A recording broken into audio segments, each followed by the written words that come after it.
Take those during class. So. Huh?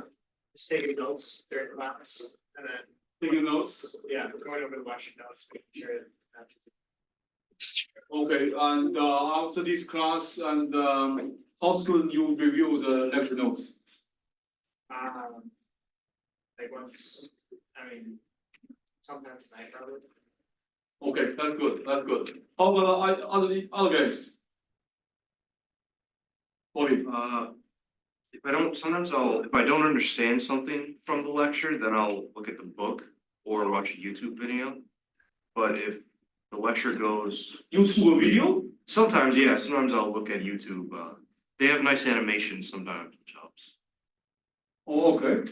There's some professors posted their video recording, right? Some of them, yeah. Okay. Just like smaller, like a 2-minute video specifically on stress concentration or something, or the different, so, Okay, that's a good way. But I would suggest the most effective way is that you ask me.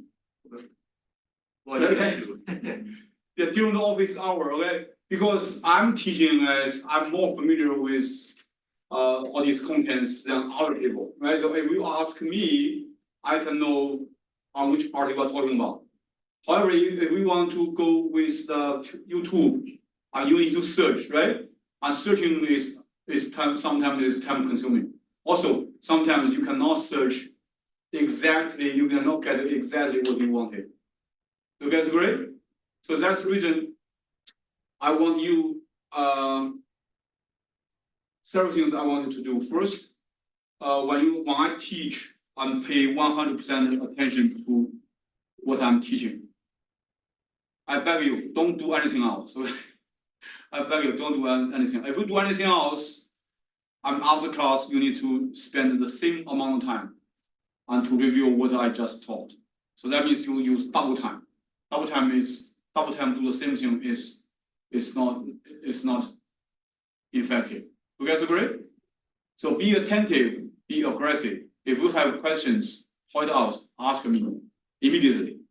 After then, when you review these lecture notes, I would suggest always before you go to bed, okay?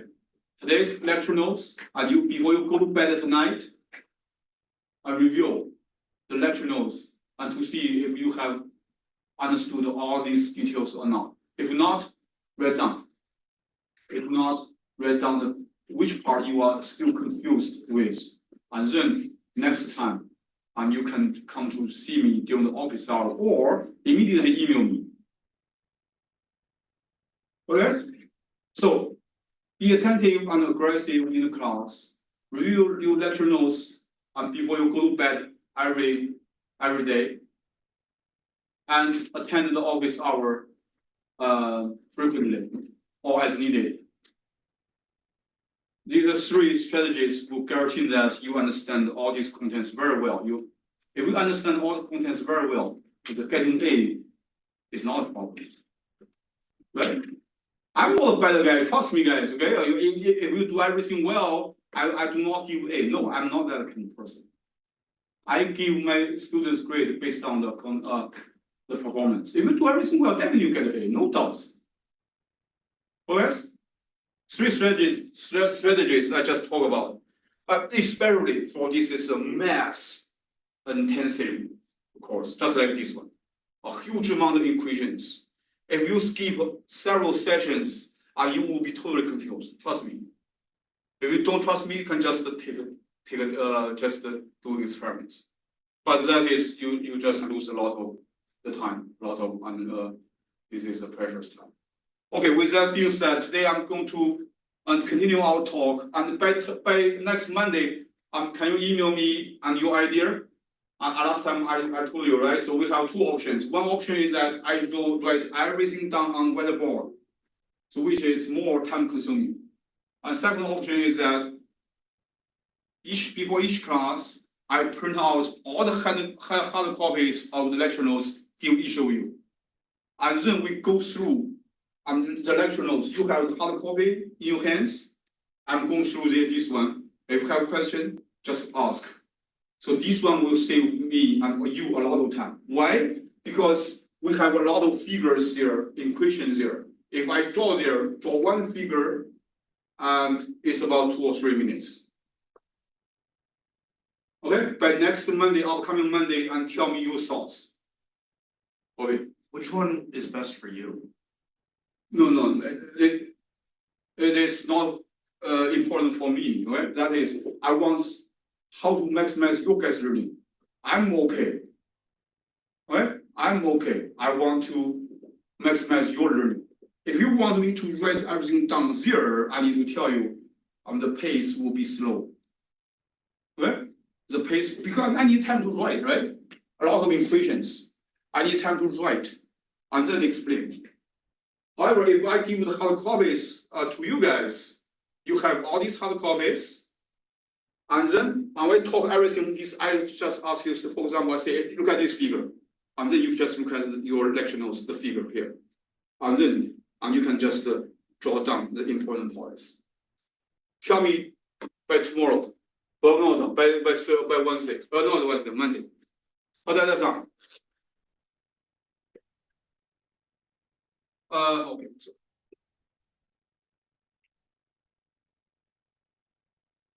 The last time we talked about the stress concentration.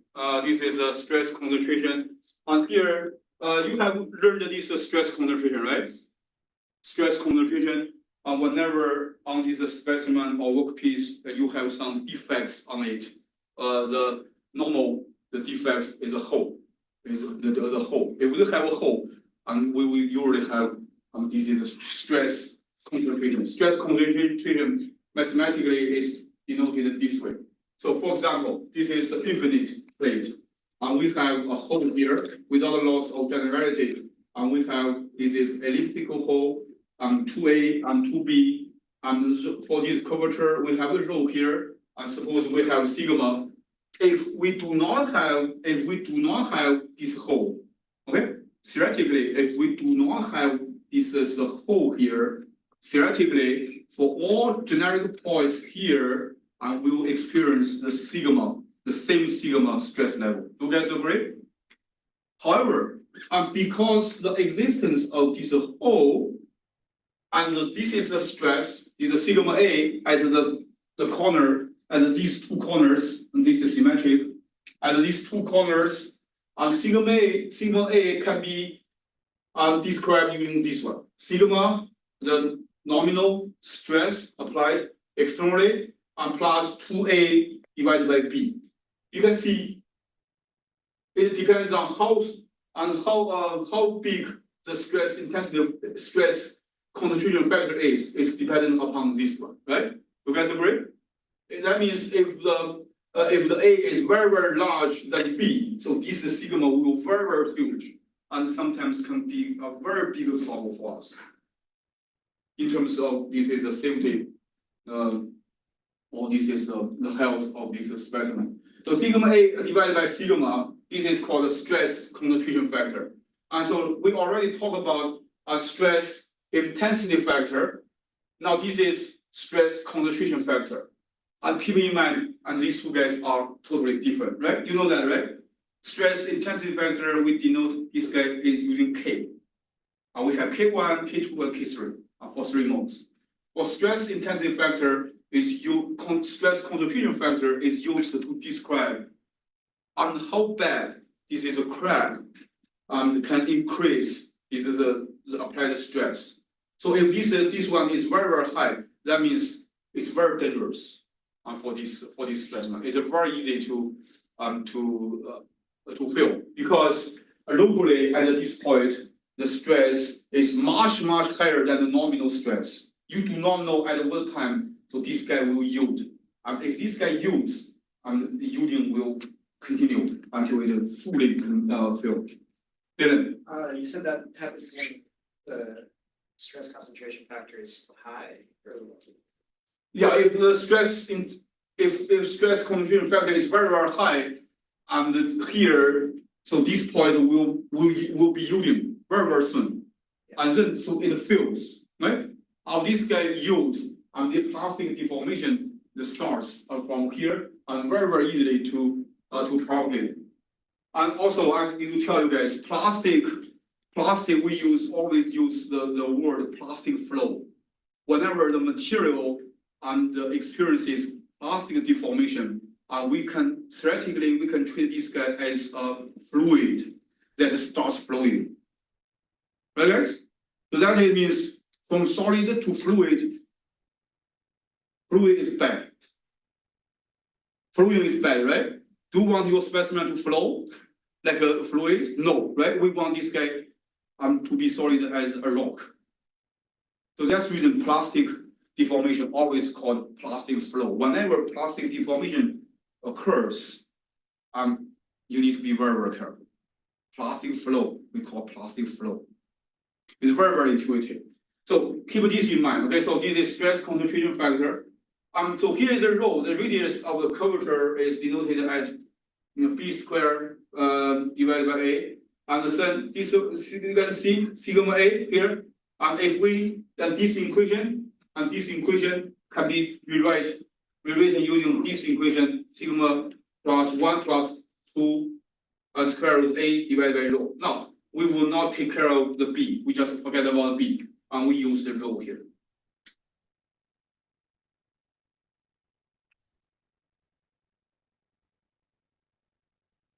Okay, questions? So now, suppose at this instant, it is a critical instant, and we want the highest stress level, where is at point A, and this guy equals the stress level, sigma c, is a cohesive stress, okay? Theoretical cohesive stress. If we just let these two guys equal each other, and then we can calculate.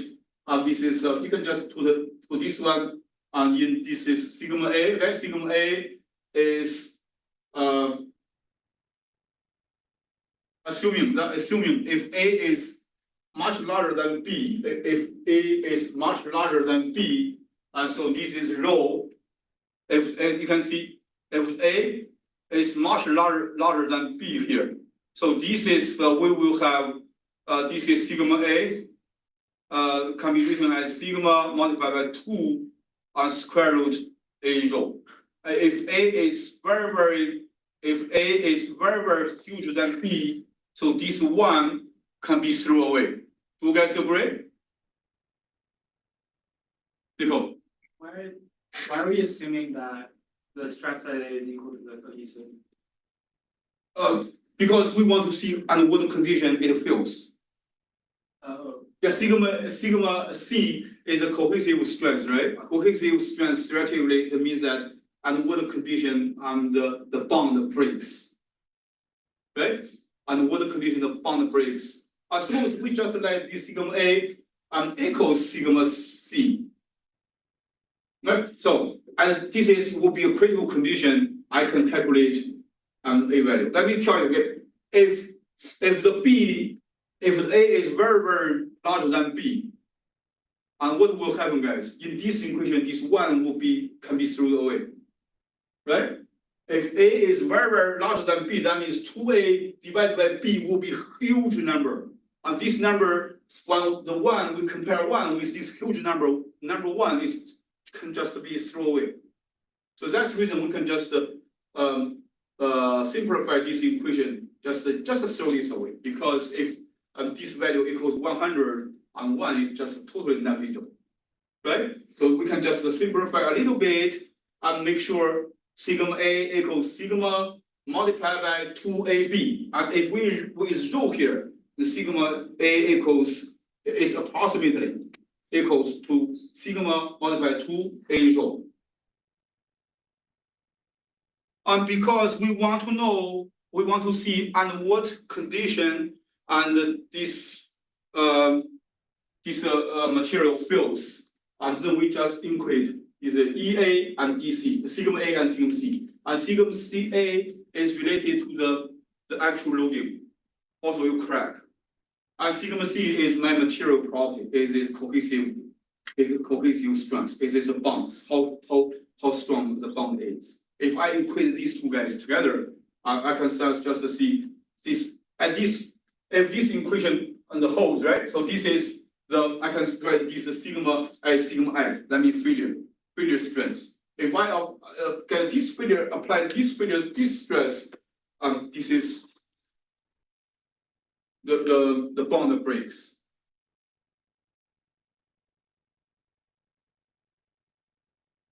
That's okay? Because this is my material parameter, so this is my actual stress level. If I put them together, if I let them equal to each other, and then I will know under what condition my material fails. So you can just put them together. So this is the sigma f, is the sigma point A, the stress value at the sigma at point A, and this is the field. So this equals E, Young's modulus gamma S. This gamma S is the surface energy and form A. So this is a microscopic failure strength.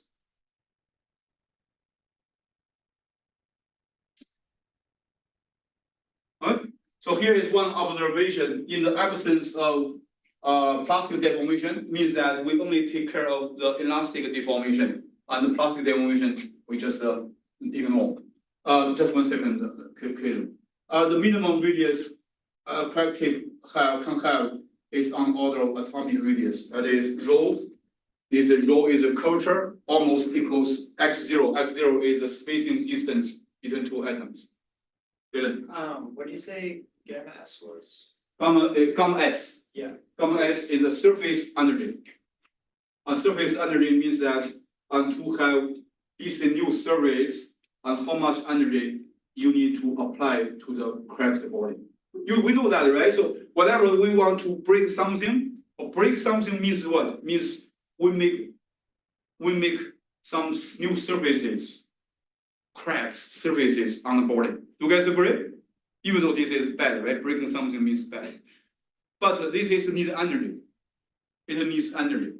If you apply the energy to a body, if the energy exceeds some critical value, and so this body will be broken. Broken means cracks. Have a lot of cracks. You guys agree?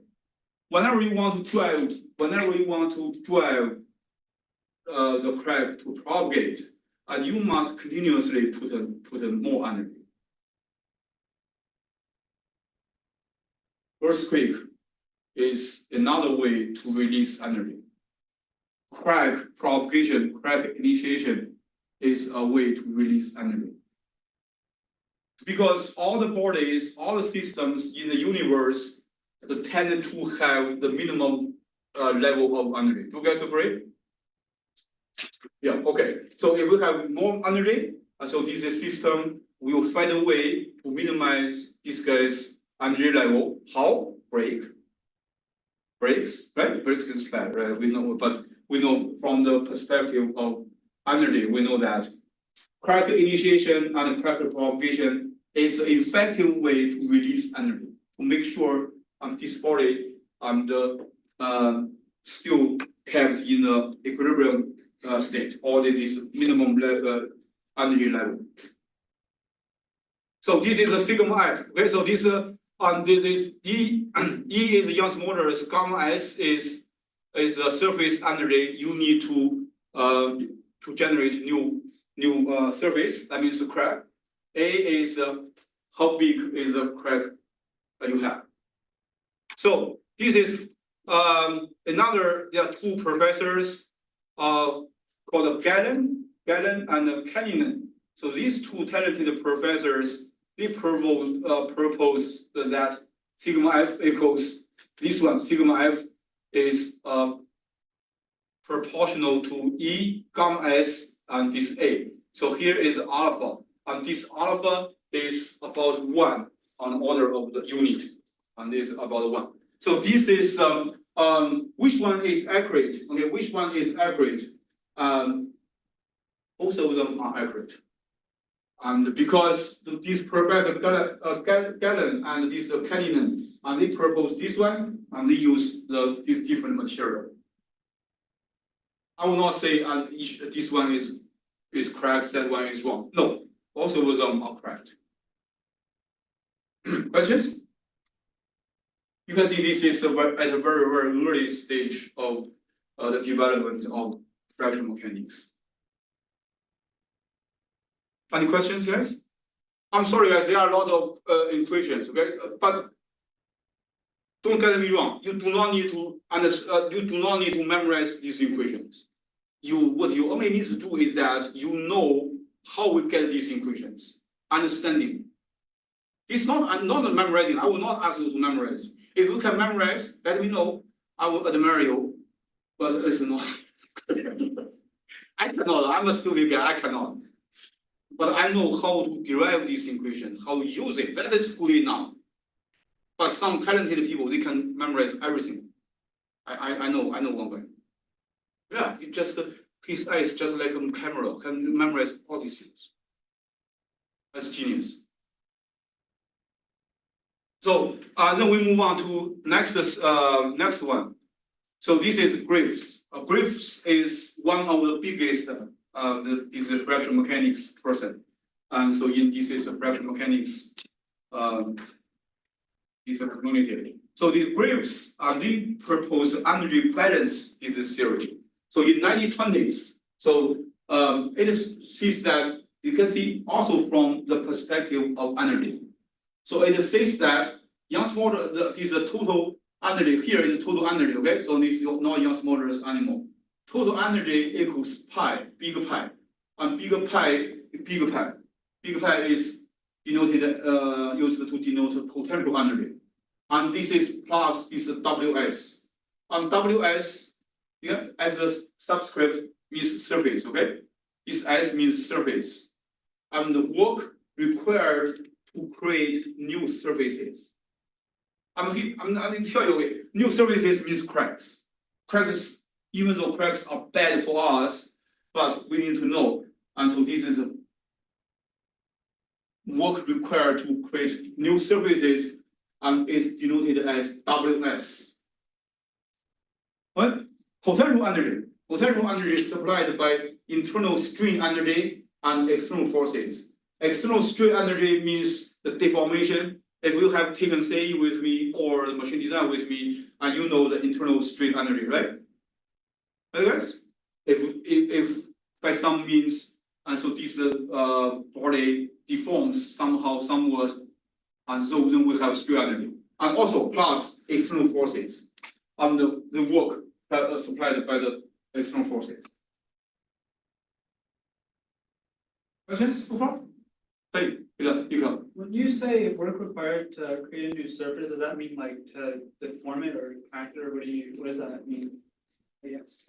So this is we know cracks are bad, right? Yeah. Crackers from our perspective is not desired, but from this is the academic discussion. The cracks. So you have potential energy, right? Potential energy and the work required to create a new energy. So these two guys put together, it will be a total energy.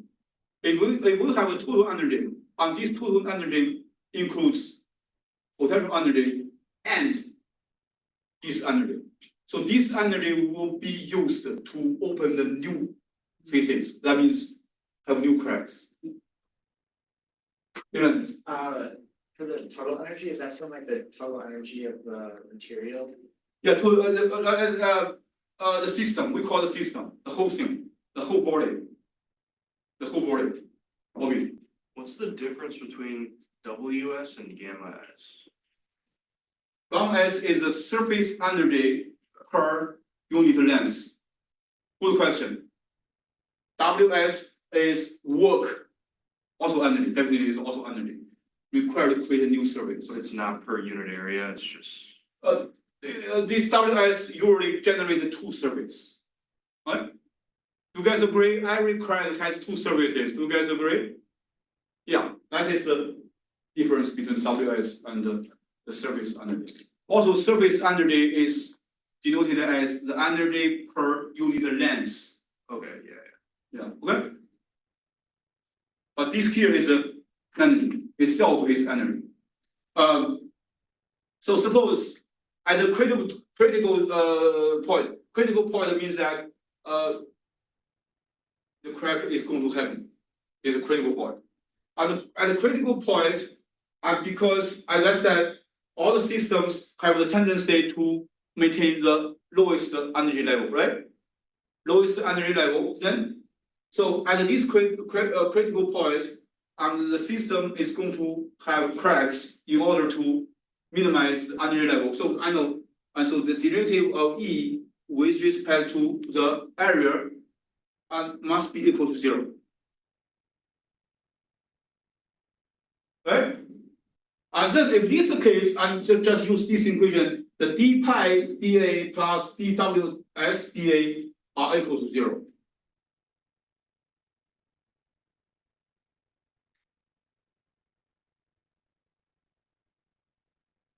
Okay, so here is one thing, because this is pi, the total potential energy equals pi 0 minus sigma, is a pi 0 here. Pi 0 is the potential energy of uncracked plate before it cracks. So this guy minus the energy used for these cracks, pi sigma square A square B. B is the thickness of the plate. You can see B is the thickness of the plate. And E is Young's modulus sphere. And E here is the Young's modulus. A is the crack tip, is the crack length, and sigma is the stress level, and we just apply. So you can see WS here. Bobby, this is answers a question. Surface area, okay?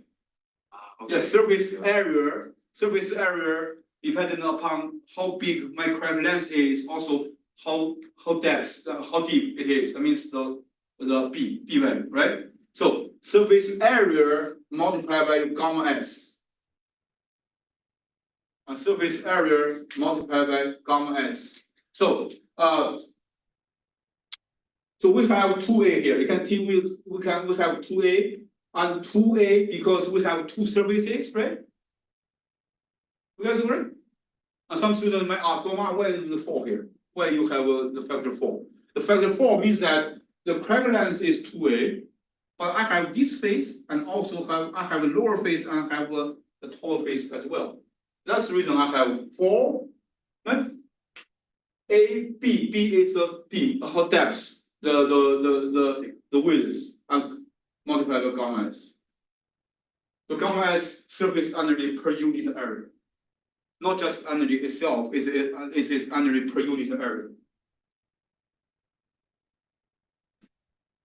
Questions so far, guys? You can see the A equals crack surface equals 2A multiplied by B. Because I have two surfaces, that's the reason I have 4AB multiplied by gamma S.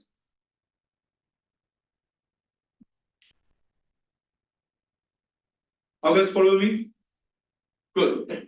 So after we get here, guys, because the pi can be written as pi 0, pi 0 is the potential energy without any crack, minus sigma square A square B E. So if I take the derivative of this pi with respect to A, and what do I get? So this guy is a constant, and if I take the derivative, this guy just gone, just disappear. And then I have taken the derivative. Keep in mind, I'm taking the derivative of A, not the capital A, not the lowercase a. This A is a 2AB. So that's the reason I have this equation. Pi, oh, I'm sorry, I will apply here. Pi sigma square A. This is the E here. So this here is the pi here, okay? So I'm sorry, this here is the pi here. We should have a pi. I'm sorry. Here we should have a pi here. You can just write down a pi here. We have this one d pi dA. If dE equals 0, okay, total equals 0.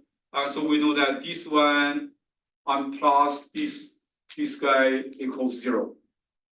Because why we know the derivative of E with respect to A equals 0? Because, as I said, all the systems have the tendency to reach the minimum energy level. Right? So I know because this guy equals 0, I know this is the right hand side here must be equal to 0 also. If I know this guy equals 0, I know that pi sigma square A E plus dWdA equals 0. Questions?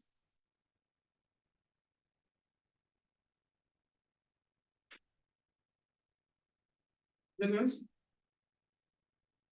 No question? If no question, and we have because WS is the energy required to open the crack. So this guy equals 2A. Why I have 2 here? Because for each crack I have 2 surfaces, right? 2A multiplied by gamma S. You know this one, right? This is okay, right? And then you just plug in minus pi sigma AE plus 2 gamma S equals 0. And then you can just get this is sigma F.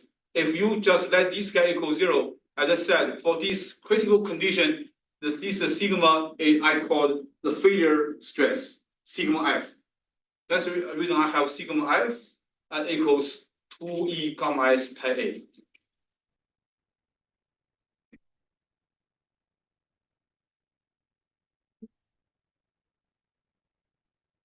Are you following me?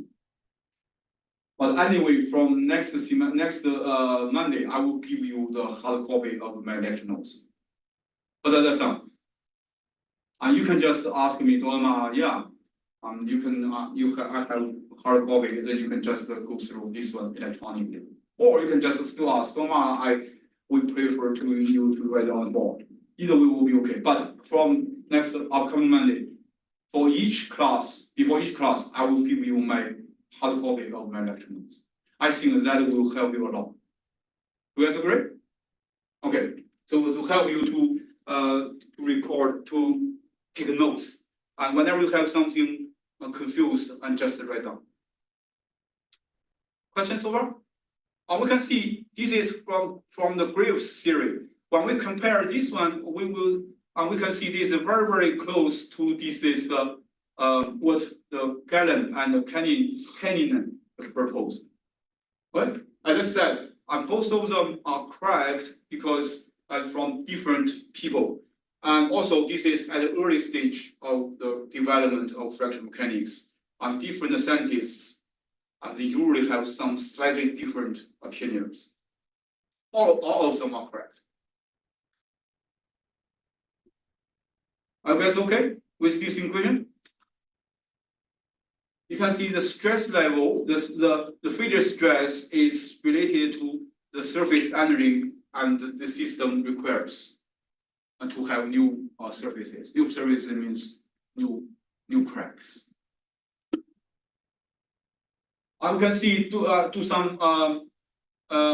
see some insights. Sigma F equals this one. This is what we just talked about, and we can see we can just put the sigma and the square root of pi, and on the left hand side, on the right hand side, this one. So sigma multiplied sigma multiplied by square root of A. So this is the K, the stress intensity factor. So this one we call the toughness. And so this we call this the toughness. What? We are familiar with this equation, right? Ki, the Ki equals the lambda and sigma and square root and pi A. Bobby, you still remember? So this is what I taught in the CAE and also machine design. Right? Lambda is related to what kind of geometry of the body. And sigma is the force you apply, stress you apply. And pi is a constant, A is a crack length. Bobby. So that's the general Ki, but KIC, the toughness would be equal to that, the square root E gamma S. This one? That's KIC. No. This is the toughness. Toughness can be KIC. Yeah, toughness can be treated as KIC. Okay. So this one, left hand side is the KIC we get based on our actual loading and actual boundary conditions. Okay. So this one is a toughness, the KIC. You are right. The KIC that means material parameter. You can see the gamma S is the surface energy this material needs to have a new crack. That's definitely is called the material parameters, right? Okay, so this equation we usually use, but look at here, we can just compare the Ki with respect to KIC. We can just understand this way. And there are several concepts you need to know. The crack area. And the crack area is projected area of the crack. What? Can you write down this? I want to, if you do not have a hard copy, I would like to write down. Because sometimes they are related, but they are different. The surface area, you can see surface area equals 2 multiplied by crack area. Why? Because the anti-crack, you will always have 2 surfaces. You guys agree? Now, for example, for this one, for this guy, I have a circle here. This the area of the circle, crack area is a pi a squared. However, the surface area, because the crack has 2 surfaces, surface area equals 2 pi square a. Right? So the Graves approach, this is a Graves approach, can be applied to other crack shape. For example, this is we have a penny shape. Penny just like a coil. And penny shape. If we have this kind of penny shape, for penny shape floor, floor here, there's crack. That's for this one, sigma F can be written as this. So A is crack radius, and nu is the Poisson's ratio, and gamma S is the surface energy, and E is Young's modulus.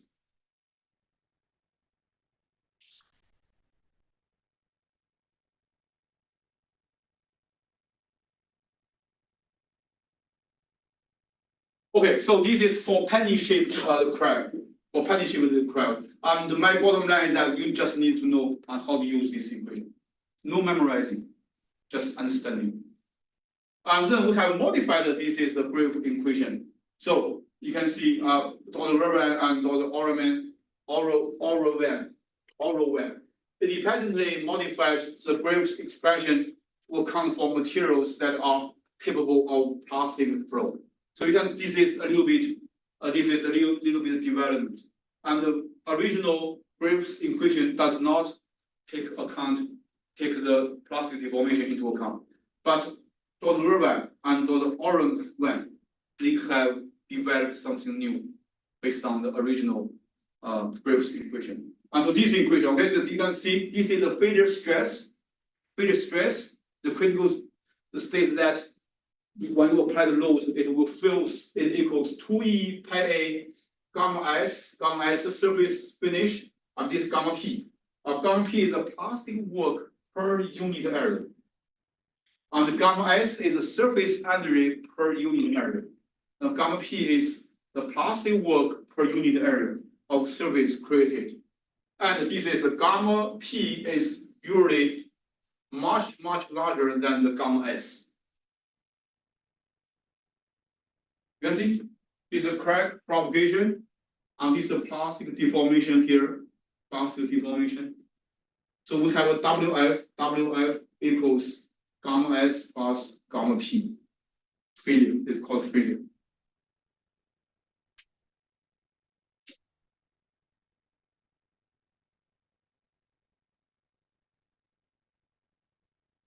So for this case, we have this sigma F. This equation can be written as sigma F equals 2E WF. You can see WF equals gamma S plus gamma P divided by A, and so this exponent is 1/2. This WF is a fracture energy which could include plastic, viscoplastic, viscoelastic, and viscoplastic effects. WF.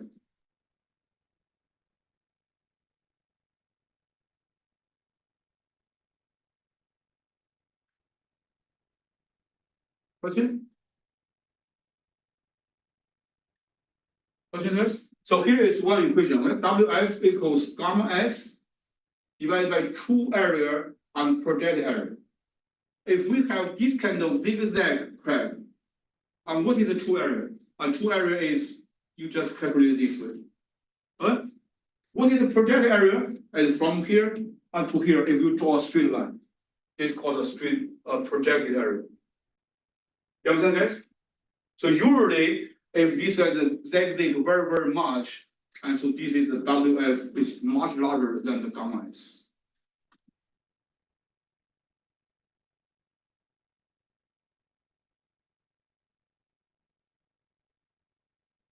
Questions? We know several equations. So Graham and Canyon proposed one equation. And the Graves proposed his original equation. And also Dr. Irvine and Orowan proposed a new one that includes the effect of the plastic flow. So we have all these equations, and we can use these equations directly. Okay? Questions so far? Without question, I'm going to move on to the next one. Let's do as much as we can. I cannot promise we can finish.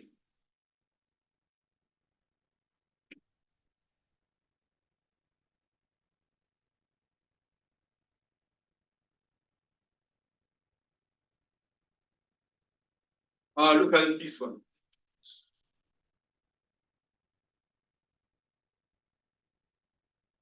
Look at this one. It's great. So we know that, right? So this we talk about this infinite plate through thickness hole 2A, and we know have the thickness equals B, and applied force equals sigma. So we know the energy pi equals pi 0 minus pi sigma square A square B divided by E. And pi 0 is the potential energy of an uncracked plate, and B is the plate thickness. So here is one example. This example is very good. I'm going to show you guys. Suppose we have this is a plate. We have a zoom in figure. This is a sharp macro crack as a tip of microscopic crack. So here is a sharp crack. So this is a bigger crack. A flat plate made from a brittle material. So this I will talk about this brittle material. And for the ductile material, that's another story because plastic deformation needs to be taken care of. So this plate contains a microscopic through thickness crack. So this is a bigger crack, microscopic, big one. And with a half length of A1, the half length of A1, right? Half length A1, that means double the full one will be 2A1. The notch tape radius rho, a sharp penny-shaped microcrack, this guy. A sharp penny-shaped microcrack with a radius of 2A1. A2, but the diameter is 2A2. It's located near the tip of the larger flow, as illustrated using this equation. And we are asked to estimate the minimum size of microcrack required to cause failure in a plate when brief equation is satisfied by the global stress. Is a global stress. Suppose this global stress, and this is A1.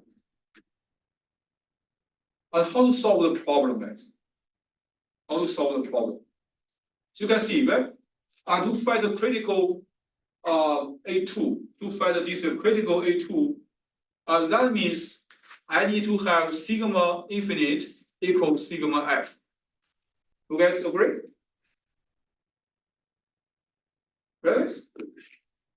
That means to find the critical A2, I just assume and sigma infinite equals sigma F.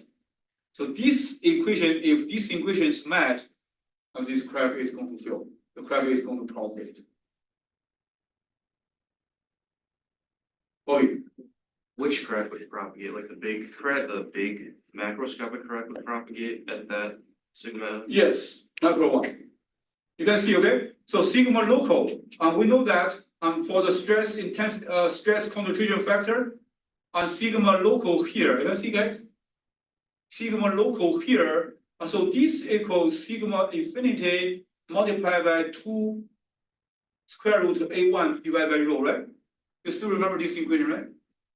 So suppose I have a bigger crack, and so I have the sigma infinity, and so because the stress concentration factor, I know at the crack tip of this big crack, sigma A equals sigma multiplied by 1 plus 2A divided by B.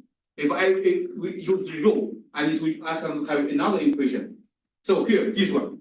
So because I just assume this is A1 is much bigger to this side, this dimension is much bigger than this dimension. I can just use sigma local here equals sigma infinity multiplied by 2 square root A1 rho.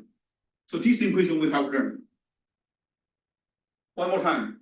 So this equation is the stress I get as the big crack as the tip of this big crack.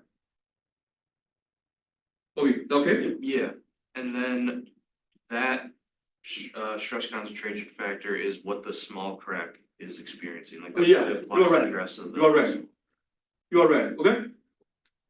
Any questions regarding this one? So first, because this guy is located in the neighborhood of my big crack, and this big crack will cause the stress concentration. So how big is the stress concentration factor? I can use this equation. And so this equation just tell me for the local stress here, how big it is. How can I write this sigma stress local in terms of infinite stress level and also A1 and rho? I use this equation. Right? So this one, so because we have this one already, is sigma F equals 2E gamma S pi A1. So we have this equation for penny-shaped micro crack, and we have this equation, right?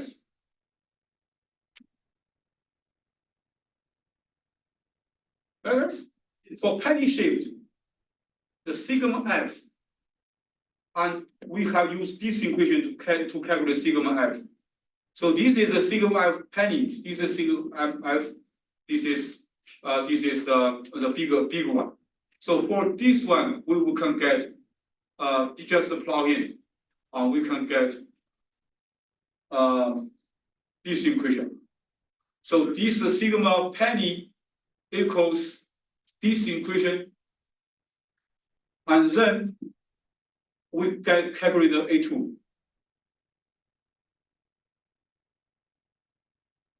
It seems that you are confused. So this sigma F penny equals this.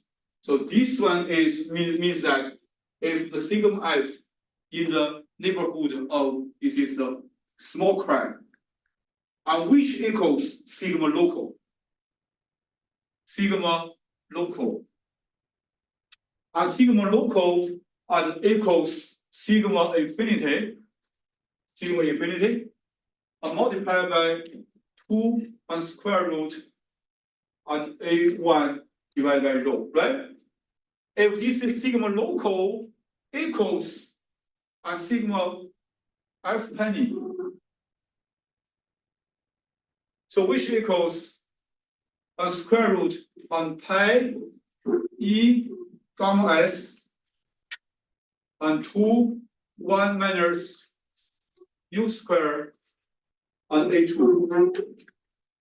I can just let this guy and this guy equal to each other. I just establish the relationship between A1 and A2.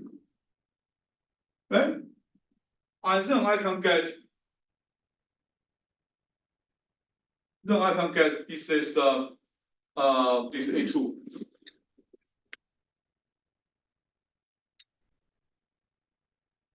You can see sigma F and sigma F here. This is the sigma F. Sigma F equals this one sigma f equals sigma local. Sigma f, right, sigma f equals sigma infinity failure, and sigma f equals this one, and so then you can get a sigma local, and the sigma local must be equal to this guy, and then you can get A1.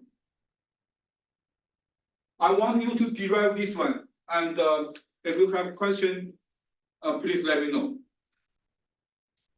I want you to derive this. So keep in mind, this local is in the neighborhood of bigger crab. And so this one is for the penny. This sigma f penny is the local stress in the bigger crab, because this small penny is near in the neighborhood of the bigger crab. I want you to derive this one and tell me your answer by Monday, and at the very beginning of Monday. As I said, on Monday, from the next Monday, I'm going to give you the hard copy of the lecture notes for all the lectures. What? Okay, yeah. Also, please tell me your thoughts.